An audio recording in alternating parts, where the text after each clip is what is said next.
Pada tanggal 22 Agustus tahun 2018, sebuah kawasan elit yang dikenal dengan suasananya yang tenang dan minim kriminalitas di Ardmore, Pennsylvania, mendadak digemparkan oleh peristiwa pembunuhan keji. Christina Carlin Craft, seorang mantan model majalah Playboy dan selebgram berusia 36 tahun, ditemukan tewas mengenaskan di dalam apartemen mewah yang ia tinggali bersama tunangannya. Peristiwa kelam ini pertama kali terungkap setelah tunangan korban, Alexander, menghubungi kepolisian Lower Merion Township untuk meminta pemeriksaan keselamatan atau welfare check. Alexander, yang baru saja kembali dari perjalanan bisnis di New York, merasa panik karena kehilangan kontak dengan Christina sejak malam sebelumnya. Setibanya di lokasi, ia tidak dapat mengakses apartemen lantaran pintu terkunci dari dalam. Di balik setiap kejahatan, selalu ada potongan-potongan kebenaran yang menunggu untuk ditemukan. Tidak ada pelaku yang benar-benar bisa bersembunyi, dan tidak ada rahasia yang selamanya bisa dikubur. Setiap jejak, sekecil apapun, bisa menjadi kunci untuk membuka misteri. Inilah kisah kriminal nyata yang akan kita telusuri hingga kebenaran terungkap. Petugas kepolisian akhirnya masuk menggunakan linggis untuk mendobrak pintu.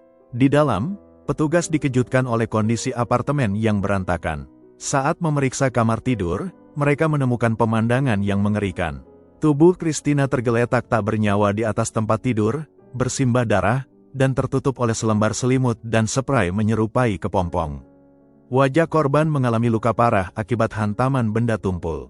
Hasil otopsi kemudian mengonfirmasi bahwa korban menderita 22 patah tulang wajah, dan penyebab utama kematiannya adalah akibat jeratan pada leher. Pihak kepolisian segera bergerak cepat melakukan penyelidikan yang mulanya mengarah pada dua insiden berbeda. 4 hari sebelum ditemukan tewas, Christina sempat melaporkan bahwa ia terbangun dalam kondisi linglung dan kehilangan banyak barang berharga seperti tas desainer, kartu kredit, serta perhiasan. Polisi berhasil mengidentifikasi pelakunya sebagai Andre Melton, seorang pria dengan catatan kriminal yang terekam menggunakan kartu kredit korban di toko terdekat. Andre sempat membawa korban pulang dalam kondisi mabuk berat untuk menguras harta bendanya. Namun, melalui sambungan telepon kepada detektif, Andre bersikeras bahwa ia hanya melakukan pencurian dan membantah keras terlibat dalam pembunuhan Christina. Andre akhirnya berhasil ditangkap pada akhir tahun 2018 dan dijatuhi hukuman atas pasal pencurian. Penyelidikan menemui titik terang baru ketika polisi memeriksa rekaman CCTV berkualitas tinggi milik gedung apartemen pada malam terjadinya pembunuhan. Kamera menangkap momen Christina pulang sekitar pukul 3 dini hari bersama seorang pria asing bertubuh tegap. Keduanya tampak akrab dan masuk ke dalam gedung tanpa ada paksaan.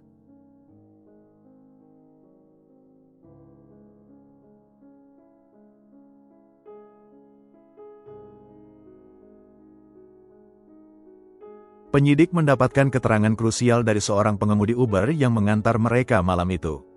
Berdasarkan kesaksiannya, Christina mencegatnya di pusat kota karena merasa dilecehkan oleh orang-orang di jalan. Setibanya di apartemen, pria asing tersebut sempat berjanji akan memberikan uang tip tunai tambahan sebesar $100 jika sang pengemudi mau menunggu di luar selama 15 menit. Namun, setelah ditunggu hingga 30 menit, pria tersebut tak kunjung keluar, hingga akhirnya pengemudi Uber itu pergi. Sementara di dalam kamar apartemen, Christina tengah menghadapi detik-detik terakhir hidupnya. Polisi mengatakan, pria asing tersebut diketahui melalui CCTV keluar melalui pintu belakang apartemen sekitar pukul 5 pagi dan mencuri ponsel korban serta sebuah kaos, yang kemudian ditemukan berlumuran darah di semak-semak terdekat. Setelah polisi merilis foto wajah pelaku dari CCTV ke publik, seorang warga melaporkan pada polisi bahwa dia menerima SMS dari pria asing tersebut yang dikirim pada pukul 2.39 pagi, di hari kejadian. SMS itu berbunyi, "Saya baru saja bertemu wanita kulit putih yang seksi ini. Saya sekarang sedang di rumahnya di Ardmore." Kemudian seorang warga lain yang adalah pasien fasilitas psikiatri melapor ke polisi, bahwa rekan sekamarnya yang saat itu terdaftar sebagai John Doe sempat sesumbar dengan ekspresi gembira, bahwa dirinya baru saja mencekik seorang wanita hingga tewas dan menikmati momen saat tarikan napas terakhir korban terhenti. Setelah itu pada hari pemakaman Christina, polisi menerima panggilan dari anggota keluarga pria asing tersebut, yang mengidentifikasikannya sebagai Jonathan Wesley Harris. Seorang pria berusia 31 tahun dengan rekam jejak kriminal, yang baru saja bebas dari penjara 5 minggu sebelum pembunuhan terjadi. Berdasarkan kecocokan data mantan pasien fasilitas kesehatan jiwa dan petunjuk masyarakat tersebut, Satuan Tugas Buronan berhasil meringkus Jonathan Harris tanpa perlawanan di sebuah stasiun bis di kota Pittsburgh saat ia mencoba melarikan diri. Di hadapan penyidik, Jonathan Harris mengakui perbuatannya, namun mencoba membela diri.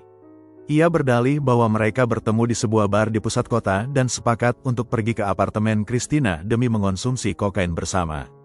Jonathan Harris mengklaim emosinya tersulut saat menagih uang sebesar $1.200 untuk pembayaran kokain tersebut, namun korban menolak membayar dan dianggap telah menghina dirinya.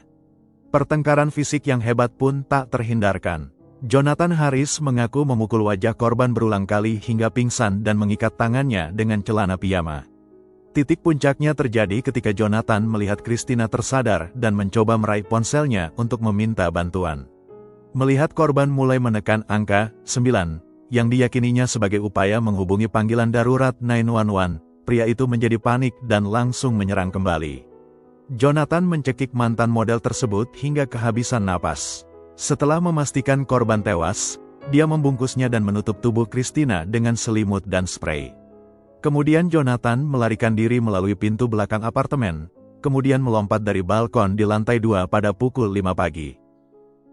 Meskipun Jonathan membantah adanya unsur perencanaan, dan berdalih aksi ini spontan akibat perselisihan transaksi narkoba, hasil tes toksikologi mematahkan argumennya. Tim medis tidak menemukan kandungan narkoba atau kokain sama sekali di dalam tubuh Christina. Tunangan korban juga menegaskan bahwa klaim transaksi narkoba tersebut merupakan kebohongan sepihak pelaku yang sengaja dikarang untuk mencoreng nama baik mendiang Christina. Dalam persidangan yang digelar pada Mei tahun 2019, jaksa penuntut umum berhasil meyakinkan juri bahwa ada unsur perencanaan, penculikan, serta kekejaman yang disengaja dalam tindakan Jonathan. Juri hanya membutuhkan waktu 5 jam untuk menyatakan Jonathan Wesley Harris bersalah atas dakwaan pembunuhan tingkat pertama, penculikan, serta pencekikan. Atas perbuatan keji tersebut, hakim menjatuhkan vonis otomatis berupa hukuman penjara seumur hidup tanpa kemungkinan pembebasan bersyarat, ditambah hukuman ekstra 22,5 hingga 45 tahun penjara untuk dakwaan terkait lainnya. Pihak keluarga dan kerabat yang hadir di persidangan menyampaikan rasa lega mereka, menyatakan bahwa keadilan akhirnya telah ditegakkan sepenuhnya bagi mendiang Christina. Demikian kisah kriminal nyata kali ini. Semoga kita bisa mengambil pelajaran baik dari setiap peristiwa yang tidak baik sekalipun. Terima kasih sudah menonton sampai akhir, sampai jumpa di kisah kriminal nyata berikutnya.